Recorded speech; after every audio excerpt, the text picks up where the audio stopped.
రేవంత్ రెడ్డి మత రాజకీయాలు చేస్తున్నారని ఆరోపించారు బీజేపీ స్టేట్ చీఫ్ రామచంద్రరావు. రాష్ట్రంలోని దేవాలయాలను కూల్చివేస్తున్నారని తెలిపారు. తాము మాట్లాడితే మతోన్మాదులు అంటున్నారన్నారు. బీజేపీ అంటే కాంగ్రెస్, బీఆర్ఎస్ కు భయం అన్నారు. అయితే రాష్ట్ర బడ్జెట్ లో మహబూబ్ నగర్ కు ఎన్ని నిధులు కేటాయించారని ప్రశ్నించారు రామచంద్రరావు.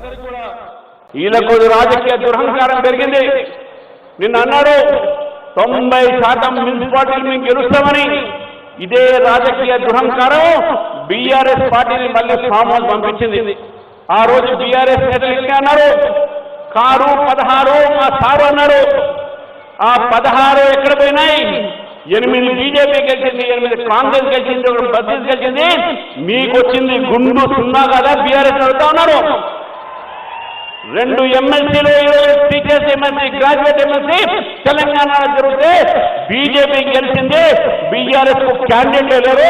కాంగ్రెస్ పార్టీ చిత్తుగా ఓడించింది. మన క్యాండిడేట్ అనే విషయాన్ని కూడా మనం గుర్తుపెట్టుకోవాలి మిత్రులారా.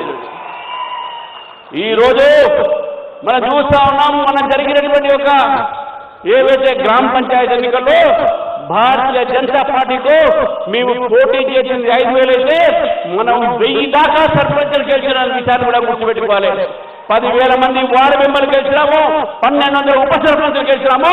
భారతీయ జనతా పార్టీ పెరుగుతుందానికి ఇక వేరే నిదర్శన అవసరం లేదు.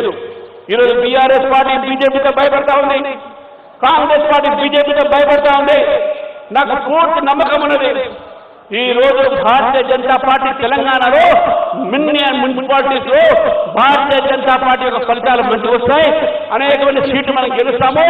కాంగ్రెస్, బీఆర్ఎస్ 2 పార్టీలు కూడా తెలంగాణ ప్రజలకు బుద్ధి చెప్తారనే విషయాన్ని గుర్తుపెట్టుకోవాలి. చివరికి ఒక మాట చెప్తా ఉన్నాను, మన వికసిత భారత బడ్జెట్ మనం తీసుకొచ్చినాం. వీళ్ళు అడుగుతా ఉన్నారు మీరు ఏం చేశారని, తెలంగాణకు ఏమి ఇచ్చారని. ఇంతకుముందు కిషన్ రెడ్డి గారు చెప్పారు తెలంగాణకు ఏమి ఇచ్చినామని. నేను రేవంత్ రెడ్డి గారిని అడుగుతా ఉన్నాను, మన రాష్ట్ర బడ్జెట్ లో మీరు మహబూబ్ నగర్కి ఏమి ఇచ్చారు? మన రాష్ట్ర బడ్జెట్ లో మీరు నల్గొండకి ఏమి ఇచ్చారు? బడ్జెట్ లో ఒక జిల్లాలకు రాష్ట్రాలకు ఉండవు. ఈ రోజు 10 లక్షల కోట్లు ఎంఎస్ఎంఈ మీద పెడితే దాంట్లో